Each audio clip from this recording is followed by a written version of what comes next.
さて、かつて国内ではマビノギ英雄伝の名でサービスが行われていたネトゲのスピンオフ作品がなんだか妙なゲームになってプレイテスト中とのことで、今回はヴィンディクタス・ディファイング・フェイトの初回を行います。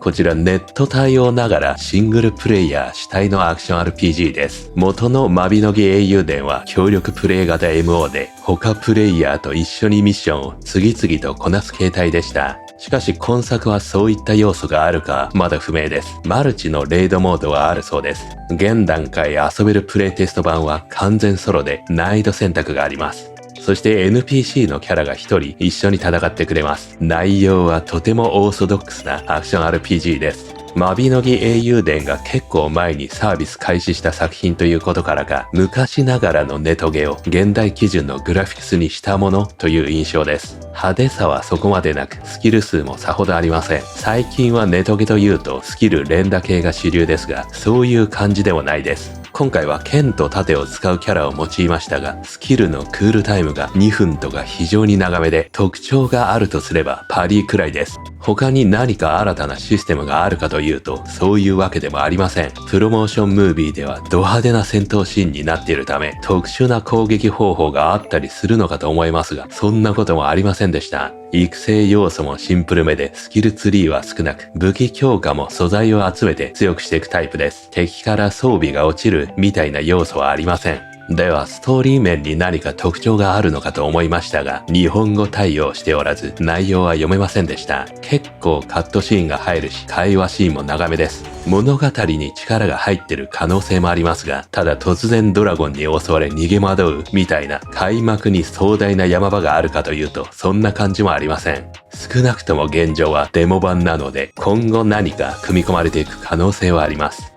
と思いきや、一点とんでもない特徴がありました。セクシーコスプレ要素です。この作品はスカイリムのような中世ファンタジーの世界観です。ただプレイヤーキャラがちょっと浮いていて、姿格好は違うファンタジーものっぽくもあります。なんだか妙だなと思いながらプレイしていたら、今回のデモ版の最後の方でコスメティックショップの存在に気がつきました。それにより異世界コスチュームでこの世界を遊ぶことができます。際どいものもあります。カットシーンですらその衣装になるため、真面目なシーンも台無しです。だがむしろそれが良いのかもしれません。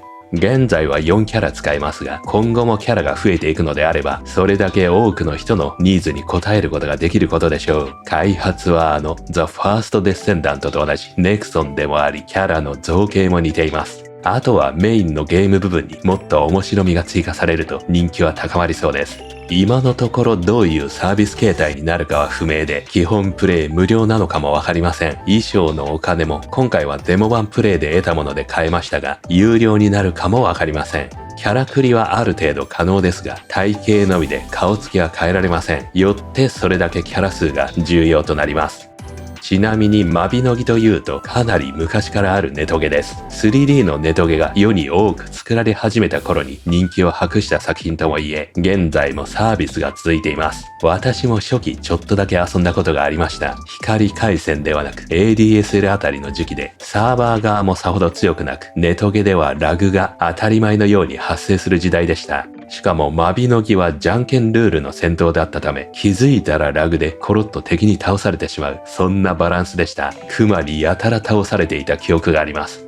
その後スピンオフとして登場したのがマビノギ英雄伝です。私は初めのテストに参加したような気がします。本家マビノギとは打って変わってグラフィックスがリアル調になったことが話題を呼びました。ただその時期には結構アクション性の高いネトゲの時代になってきており、競争も激しくなっていました。日本では2018年頃にマビノギ英雄伝はサービス終了となっています。しかし海外ではヴィンディクタスという名称でまだ継続しています。そしてこの度さらなるスピンオフとしてヴィンディクタス・ディファイング・フェイトが開発されたわけです。ということからマビノギ英雄伝は海外では人気が高いのでしょうね。装備集め部分など面白そうな要素を今作へも移植してほしいものです。そうすればセクティ美女版ハクスラとしても売り出すことができます。ちなみにデモ版は2025年6月17日まで Steam で公開されます。対応プラットフォームは今のところ PC 以外は未定です。現段階では昔ながらのアクション RPG を奇抜なコスプレ衣装で楽しんでみたい方はチェックしてみてはいかがでしょうか。というわけで一体どんなゲームシステムなのか実際にプレイした様子をギュッとまとめたのでどうぞご覧ください。それでは始めていきましょう。ビンディクタス・ディファイング・フェイト。さあまずはクラス選択かな。ツインソード、ラン、二頭使いですね。次はフィオナ、ロングソード&シールド。3人目はデリア、バスタードソード、体験か。そして4人目、なんと支柱を使う柱使い、バトルピラー。よし、女キャラにするか。キャラクリはあんのかな。すごい格好してんな。太ももキャラ。さあ始まった。よし、まずは移動してみようか。メニューを促されてんだけど。メニュー。セレクトキャラクター。キャラクター選べんの。世間強そうだけど。ベーシックアタック。まず6ターゲット。ダーク組織ですね。よっ。さあ4連撃。成功。次は Y。レンディングアタック。さらに。XYY。いろんな派生技があるんですね。XXYY。成功。3段から2回。倒した。どんどん出てくるんだ。よっ。次は B でどっち。さらに B から Y。回避からの攻撃か。LB でガード。どっち向いてんだ。ディフェンス中に向き変えられませんね。パーフェクトガードもある。あ、今だ。さあ、ここでキャラクリですかね。体の大きさ。これは身長かな。これはなんだ。マッスル。筋肉の量か。さらに細かく設定できる。頭のサイズとか。服を着た時の見た目も設定できますと。全身鎧。かっこいいね。すごい太いな。こうやって見ると。太ももが。ムッチムチだこれ。なんか違う何かに見える。さあ、ここはどこだ。どっかの屋内ですね。景観は中世ファンタジー。さあ、外に出ましたが、目標はあちらか。いろいろ NPC もいますね。街中には。次はマップを見るかな。これがマップか。ファーストトラベルできる。よし。ここで休める。かがり火的な。レストで休む。ここでも衣装変えられるのかな。ストレージ。アイテムを預けられるのかな。なんかいるぞ。喧嘩してる。やろう。喧嘩やろう、お前ら。うわー。この野郎。ディフェンスはまだ不要かな。暗い。蹴りで吹き飛ばす。敵を倒したら消し飛んだ。すごい世界だ。いやほー。スタミナとかないのか。ガンガン切りまくれますね。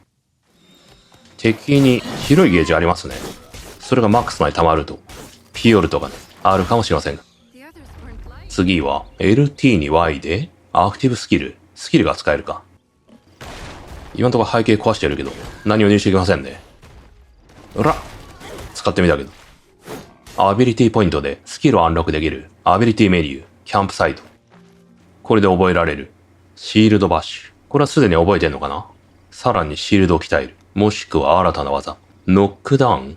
結構あるね、横に行くと。バードオブプレイ。バフかな。クールダウン100秒。クールダウン長いぞ。135秒。クールダウン200秒。カウンターアタック。これは覚えてるようだね。一番右は反射かな。取っとくか。シールドディフレクション。さらになんかあるな。シャード。回復やディフェンス、コンバット系に対する何か。よっ。カウンター。注意しろ。しかし、軒並みカウンターでぶった切っていきましょう。シールド強いな。フィニッシュムーブだ。いけー。まだ倒せない。とどめー。クラフトエンハンスイヤーウェポン。武器が改良できるのか。現状は今の武器しかありませんね。素材を使って強化する。クラフト。まだいけるよっ。レベル3までいけた。ここまでか、これは。誰だ。謎のキャラがいる。味方なのか。仲間かこれ。フォロワー。